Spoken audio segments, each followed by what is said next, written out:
Hello dear friends, welcome back to my YouTube channel. आज हम इस वीडियो में सीखेंगे आयु निकालना है ना।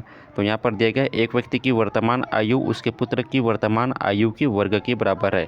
एक बार और देखते हैं। एक व्यक्ति की वर्तमान आयु उसके पुत्र की वर्तमान आयु के वर्ग के बराबर है यदि 1 वर्ष पहले उस व्यक्ति की आयु उसके पुत्र की आयु की 8 गुनी थी तो दोनों की वर्तमान आयु अब ज्ञात कीजिए। तो हमें सबसे पहले क्या करना पड़ेगा, एक व्यक्ति का आयु निकालना पड़ेगा। उसके बाद क्या है, दूसरे व्यक्ति का आयु निकलेगा। तो ये वाला सवाल पेपर में है ना, कोई भी पेपर में बार बार आता है। कंपटीशन एग्ज़ाम हो या 10वीं का या 12वीं का बोर्ड हो, तो ये वैसे वाला सवाल हमेशा आता रहता है। तो मेरे चैनल को सब्सक्राइब जरूर कीजिए। चलिए इसको हल करते हैं। तो यहाँ पर पुत्र की वर्तमान आयु पहले क्या मानेंगे, x मान लेते हैं ना। चलिए यहाँ पर हल कर लेते हैं। माना क्या मानेंगे, पुत्र की वर्तमान आयु x है। पुत्र की वर्तमान आयु x है, ऐसे लिख लेते हैं। पुत्र की वर्तमान आयु क्या है, x वर्ष है। ऐसा लिखना ज़रूरी है ना, तभी जांचने वालों को क्या है समझ में आएगा। माना कि पुत्र की वर्तमान आयु x वर्ष है, उसके बाद है तब व्यक्ति की वर्तमान आयु क्या हो जाएगा, x², क्योंकि यहाँ पर बोला गया है उसकी दोगुना है ना, वर्ग के बराबर है। तो क्या हो जाएगा, x वर्ष है, तो व्यक्ति की वर्तमान आयु हो जाएगा। अगर आप चैनल पर नए तो चैनल को प्लीज़ सब्सक्राइब कर लीजिए। x वर्ष उसके वर्ग के बराबर है, यानी कि पुत्र के आयु के वर्ग के बराबर है बोला गया है। तो पुत्र की वर्तमान आयु हम लोग माने हैं x वर्ष, और व्यक्ति की वर्तमान आयु हो जाएगा तब x², यानी कि पुत्र के आयु के वर्ग के बराबर है, यानी कि उसका वर्ग हो जाएगा। चलिए अब 1 वर्ष पहले बोला गया है ना, 1 वर्ष पहले पुत्र की आयु क्या थी उसको हम लोग लिख लेते हैं। 1 वर्ष पहले पुत्र की आयु क्या थी, 1 वर्ष पहले पुत्र की आयु मान लेते हैं क्या है, x - 1, x - 1। 1 वर्ष पहले पुत्र की आयु x - 1 मान लेते हैं। अब उसके बाद मानेंगे 1 वर्ष पहले व्यक्ति की आयु, 1 वर्ष पहले व्यक्ति की आयु यानी कि उसका पिताजी का, व्यक्ति की आयु हो जाएगा, कितना हो जाएगा, x² - 1, क्योंकि उसके वर्ग के बराबर है। यहाँ पर क्या हो जाएगा, वर्ष डाल देते हैं क्योंकि दोनों वर्ष से दर्शा रहे हैं। चलिए अभी समीकरण बनने वाला है। अब यहाँ पर प्रश्न में पूछा गया है यदि 1 वर्ष पहले उस व्यक्ति की आयु उसके पुत्र की आयु की 8 गुनी थी। अब 8 गुनी करनी पड़ेगी है ना, यहाँ पर लिख लेते हैं। उसको भी लिखना पड़ेगा, सबको लिखना पड़ेगा यहाँ पर। चलिए इसको यहाँ पर लिख लेते हैं। इसलिए 1 वर्ष पहले व्यक्ति की आयु पुत्र की आयु की 8 गुनी थी। पुत्र की आयु की 8 गुनी थी।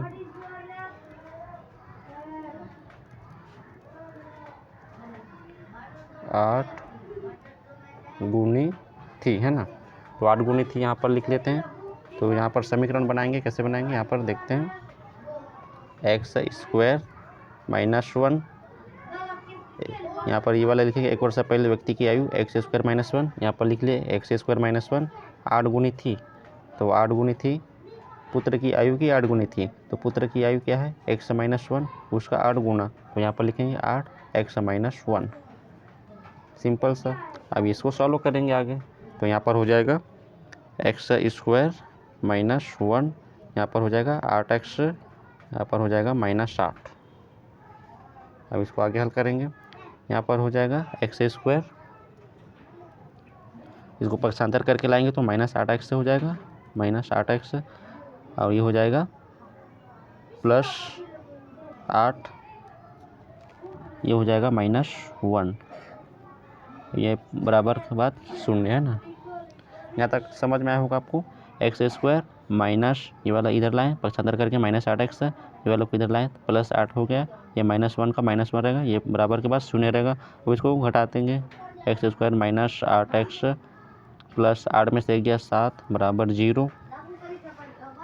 अब इसको आगे हल करते हैं। चलिए अब इसको हल करते हैं। यहाँ पर है a बराबर x² और ये b बराबर है -8x और c बराबर है 7। तो यहाँ पर रब कर लेते हैं। यहाँ पर है ए बराबर एक्स स्क्वायर और सी बराबर दिया गया 7। तो दोनों का गुणा करेंगे ए गुणा सी, है ना, दोनों का गुणा करेंगे ए गुणा सी तो हो जाएगा x 7x square. 7x square हो रहा है, दोनों का गुणा करेंगे तो 7x स्क्वायर, है ना। तो हमें क्या करना पड़ेगा, यहाँ पर 8 माइनस 8x लाना है। तो माइनस 8x लाने के लिए क्या करना पड़ेगा, 7x में से किसको गुणा करेंगे, माइनस 7x में से माइनस x का गुणा करेंगे तो हो जाएगा माइनस 8x स्क्वायर, है ना। यहाँ तक आपको समझ में आया। ए और सी का हो रहा है 7x स्क्वायर, तो यहाँ पर हमारा माइनस 8 है।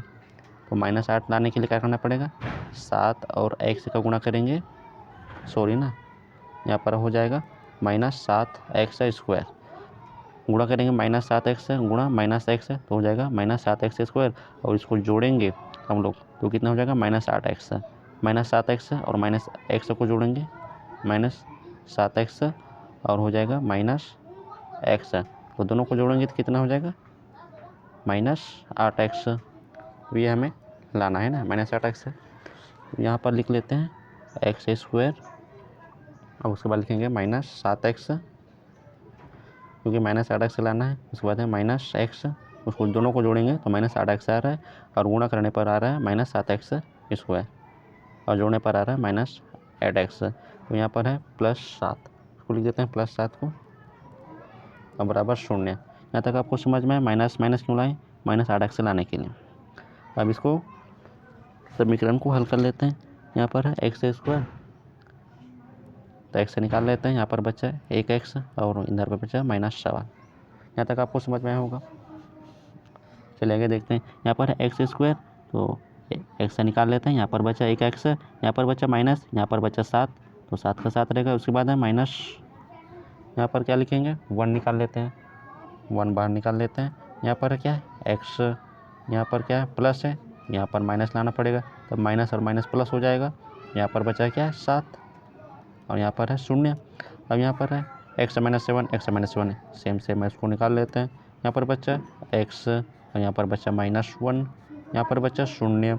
अब क्या करेंगे, x माइनस 7 बराबर 0 लेंगे, या लेंगे x माइनस 1 बराबर 0, दोनों में से 0 0 लेंगे, तब x बराबर हो जाएगा 7, इधर आ जाएगा तो प्लस 7 हो जाएगा, या x बराबर हो जाएगा 1। तो हम लोग देखते हैं x बराबर 1 लेंगे तो दोनों की आयु क्या हो जाएगा, 1 वर्ष हो जाएगा। 1 का वर्ग करेंगे तो उसका पिताजी का आयु भी क्या हो जाएगा, 1 वर्ष हो जाएगा, क्योंकि उसका वर्ग के बराबर है बोला गया। यहाँ पर हम लोग क्या लेंगे, x बराबर 7 लेंगे, x बराबर 7 लेने पर, है ना। चलिए x बराबर 7 लेते हैं। तो पुत्र की वर्तमान आयु, पुत्र की वर्तमान आयु पहले लिख लेते हैं। पुत्र की वर्तमान आयु इतनी हो जाएगी, पुत्र की वर्तमान आयु x बराबर 7 वर्ष। हम लोग शुरू में माने थे ना, पुत्र की वर्तमान आयु x वर्ष है, तो x का मान निकल गया, यानी कि पुत्र की वर्तमान आयु x बराबर 7 वर्ष। और पिता की वर्तमान आयु, उसको भी निकाल लेते हैं।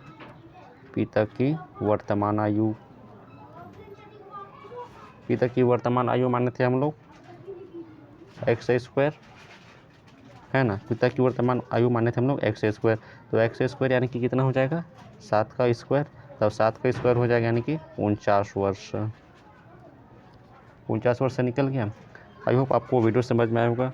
ऐसी वीडियो देखने के लिए मेरे इस चैनल को सब्सक्राइब कीजिए, लाइक कीजिए। मिलते हैं अगली वीडियो में, तब तक के लिए वंदे मातरम, जय हिंद।